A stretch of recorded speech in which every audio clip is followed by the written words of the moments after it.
My name is Jake Matthews. I'm 28 years old, and this is how I took revenge on the person who destroyed my life. It started at a dinner table. You know the kind, the one where everyone pretends to be happy, but the air is thick with tension, like a storm just waiting to break. My father, Charles Matthews, sat at the head of the table, a king in his designer suit, as always. A self-made millionaire, yes. But no one ever talked about the cost of his success, the relationships he'd sacrificed, the lies he'd told, the people he'd stepped over to get there. My mother, distant and detached, swirled her wine, barely sipping, barely even participating. And then there was my sister, Emma, the golden child, whose perfect life was always a reminder of how much I fell short. But me, I wasn't even supposed to be here. I could feel it in the way the conversation ebbed around me, like I didn't belong. It was during the meal that my father's words struck, cutting deep without warning. He looked directly at me, those cold, calculating eyes of his, like a blade. In the dark, Jake is just not cut out for this family business, he said, his voice a low growl. I don't know what his problem is, but he's not even trying. I froze. My throat tightened, and I could feel the heat of embarrassment flood my face. But it wasn't just humiliation. It was the way his words branded me, like I was something less than human. Useless. That single word echoed in my mind, growing, louder and louder. No matter how I tried to block it out, it rang in my ears, a constant reminder that to my father, I was nothing but an inconvenience, an afterthought. It was the moment I realized that I wasn't his son anymore, was just a mistake that hadn't been erased yet. But it wasn't until Jonathan Hales spoke up that everything shifted. He was the guest of honor, some billionaire whose name was synonymous with power and influence, and his words came as casually as if we were discussing the weather. He looked at me, at my father, and without hesitation said, "You're right. Why waste time on someone like him when your company has so much potential? Why not just let him go?" The anger that surged through me in that moment was unlike anything I'd ever felt before. It wasn't just the insult, it was the fact that this man, a stranger to me, could sit at our table and talk about me like I was a disposable asset. In their corporate chess game, it was the realization that I was nothing more than a pawn, an obstacle they wanted to eliminate to clear the path for their next move. And that's when something inside me snapped. I wasn't going to let them define me, not anymore. That night, something changed. Something shifted deep within, and I vowed that I would take back control. If they thought I was nothing, if they thought I was useless, I would show them what a mistake it was to underestimate me. This was just the beginning. I wasn't always the useless one. Growing up, I was my father's son, his pride and joy until I wasn't. My dad, Charles Matthews, built a multi-million-dollar construction company from the ground up, working endless hours, and when he came home, perfection was expected. I remember watching him in the living room after long days, his face hardened from the stress, but his eyes always sharp with purpose. He wanted me to be like him, driven, ambitious, ruthless. I was supposed to follow in his footsteps, inherit his world, and rise to the same heights of success. But I wasn't like him, not in the way he wanted. I didn't care about the cutthroat world of business or climbing a corporate ladder. I wanted something else. I wanted to create something real, to leave a mark in the world in my own way. I wanted to write, to tell stories, to change lives with words. But that wasn't good enough for him. It was a constant source of tension. the way my dreams never fit into his vision for me. At first, he wrote it off as a phase. "You'll grow out of it," he'd say, dismissing my passion for literature like it was some childish whim. But I didn't. I kept writing, and when I finally found the courage to tell him that I didn't want to be involved in his business, that I had no interest in carrying on his empire, I saw something in his face I hadn't before, something dark, twisted. It made me feel smaller than I had ever felt in my life. His disappointment cut deeper than anything physical. Emma, my sister, was everything I wasn't. Beautiful, smart, poised, she always had the perfect smile, the perfect answer. She was everything in his eyes, everything I couldn't be. Emma excelled in everything she touched. The best schools, perfect grades, the ideal career trajectory. By 24, she was already making her mark in the business world, a rising star in the very company I had been pushed to reject. She wanted the legacy. She craved the empire my father had built, and he couldn't have been prouder. She never questioned. It never rebelled. She fit the mold perfectly, but I never did. I was the black sheep, the one who didn't belong, and even though I tried, in my own quiet way, to make a difference, I always felt like a failure in their eyes, like I was constantly letting them down. That there were moments, more fleeting moments, where I thought maybe I could carve out my own path. I had a sense of hope, some distant belief that my dreams weren't as ridiculous as they seemed. But that night at the dinner table changed everything. That was when it became clear to me. I wasn't just disappointing my father. I was invisible to him. I didn't matter anymore. His words, sharp and dismissive, weren't just about my lack of business acumen. They were about me as a person. He didn't even see me. All those years of trying to earn his approval, trying to prove I could be more than just the disappointment he thought I was, all dissolved in that moment.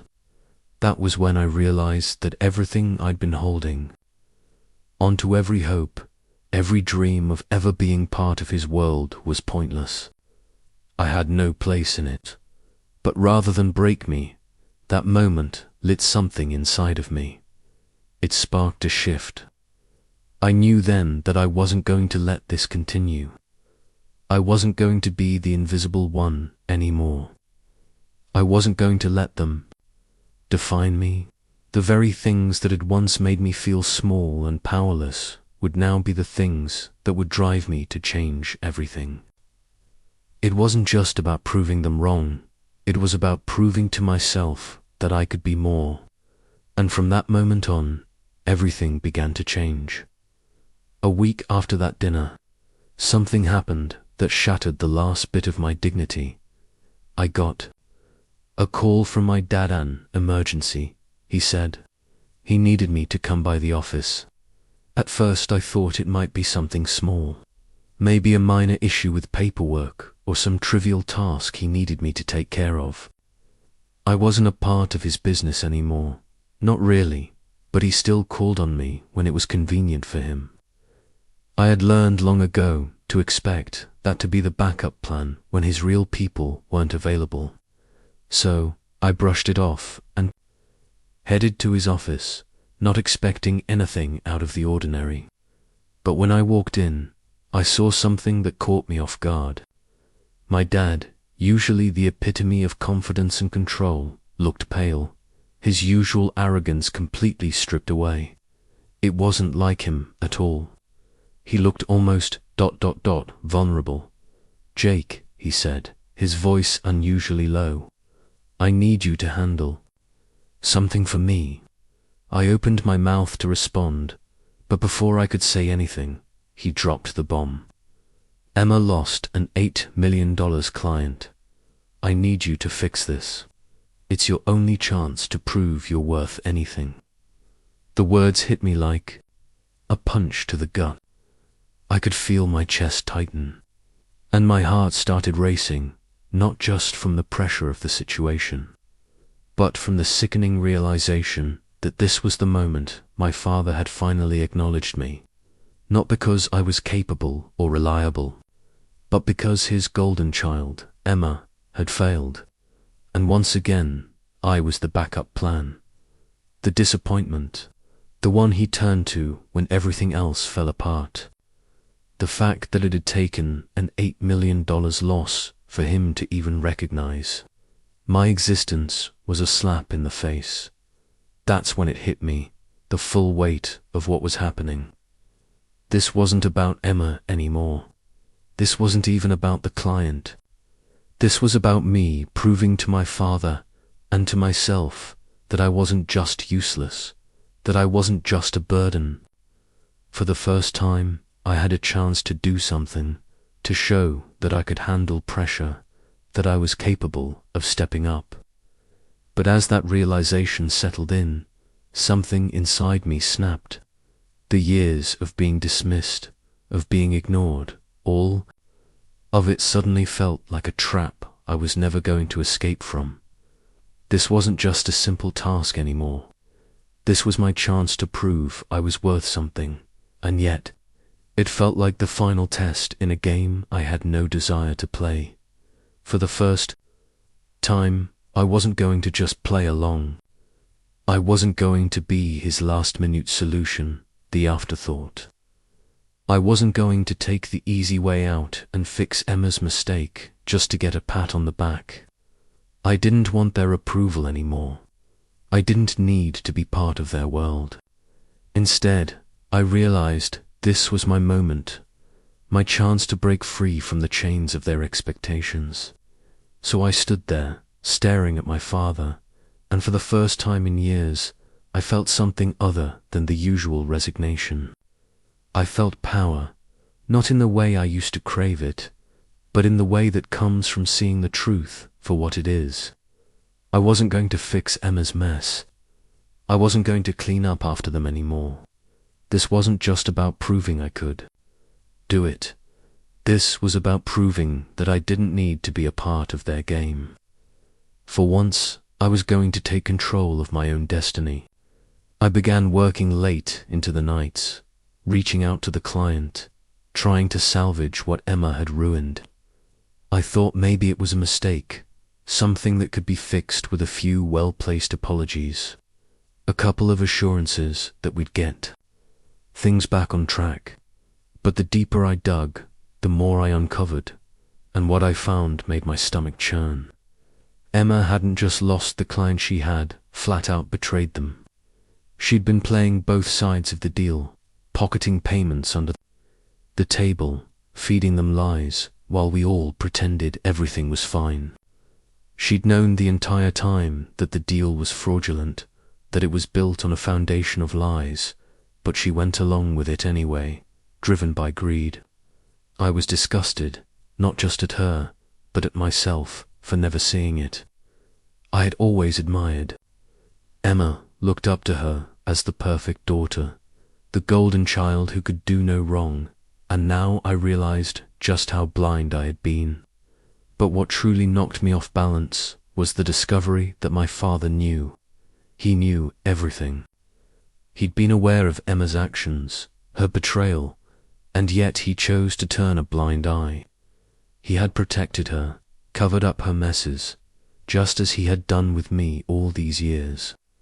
I'd been discarded as a failure, invisible, while she had been shielded from any consequence. And now I was caught in the middle of this wreckage, left to choose between two options that both felt equally poisonous. I could fix everything, be the hero, the one who swooped in to save the company and make my father proud. I could prove to him that I wasn't useless, that I had what it took to handle the family business, even if it meant cleaning up the mess Emma had created. Or I could expose her, tear everything down, and destroy the perfect little world they'd built together. I thought about that for a long time. I thought about all the years I'd spent trying to earn my father's approval, only to be met with disappointment, and indifference.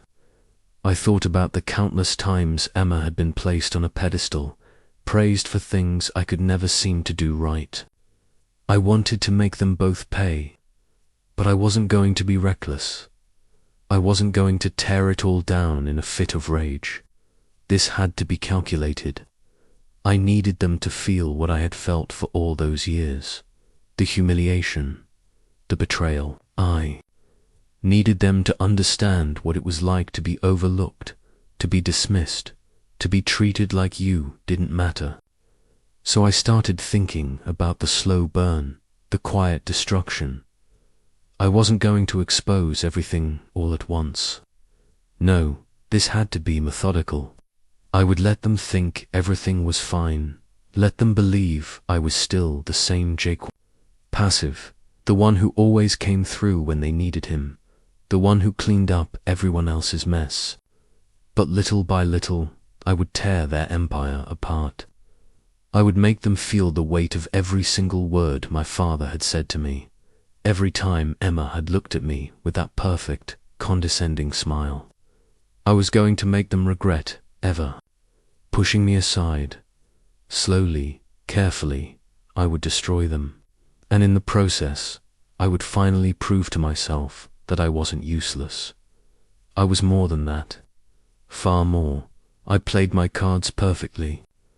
I leaked just enough information to the client, letting them know about the fraudulent deal, making sure Emma's mistakes came to light at the precise moment. The pressure was mounting, and as the walls began to close in, I realized it wasn't enough just to expose her. That wasn't the full revenge I was after.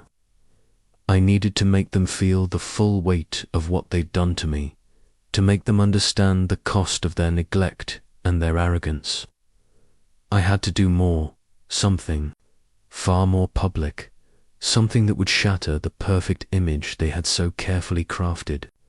So I waited for the right moment, and it came at a high-profile gala glittering affair attended by some of the most influential people in the business world, including my father's closest allies and business partners. The air was thick with opulence, the kind of event where success was measured in champagne glasses and designer suits. It was the perfect stage, and I had every intention of making my entrance count. With the eyes of the room on me, I made my move. I walked up to my father and Emma, who were both basking in the glow of the crowd's admiration, and I confronted them. There, in front of everyone, I laid it all bare: the betrayal, the lies, the fact that Emma had known about the fraud and had done nothing to stop it, and how my father had not only turned a blind eye but had actively protected her, even when he had discarded me without a second thought.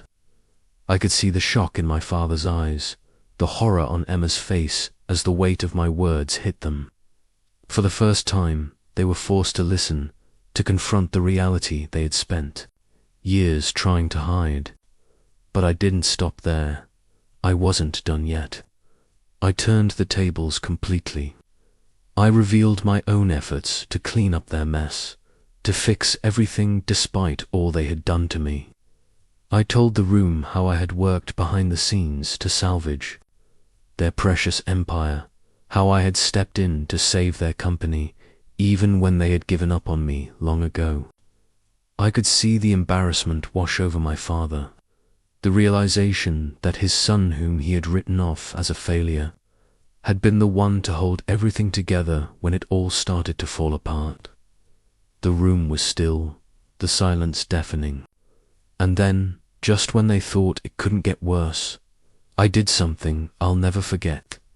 I turned to Jonathan Hale, the billionaire who had once casually dismissed me at that dinner table, and offered him my own deal.